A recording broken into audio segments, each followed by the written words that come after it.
అందరికీ నమస్కారము. 64వ జాతీయ ఫార్మసీ వారోత్సవ సందర్భంగా ప్రతి సంవత్సరం కూడా ఫార్మసీ కౌన్సిల్ ఆఫ్ ఇండియా అంటే ఔషధ నియంత్రణ చేసేటువంటి జాతీయ అటానమస్ బాడీ అంటారు దీన్ని.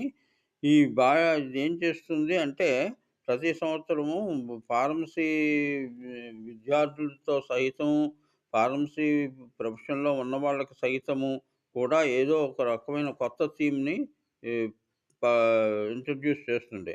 ఆ విధంగా pharmacist advocates of or advocates of vaccination అన్నటువంటి అంటే వ్యాక్సిన్‌ను ఫార్మసీ వాళ్ళు నిర్వహించగలరు అనేటువంటి విషయాన్ని ప్రపంచానికి చాటి చెప్పమని చెప్పేసి భారతదేశం విసిగివేస్తోంది. అందరికీ చెప్తుంది. Kindly subscribe all the pharmacists should have a knowledge about the vaccination.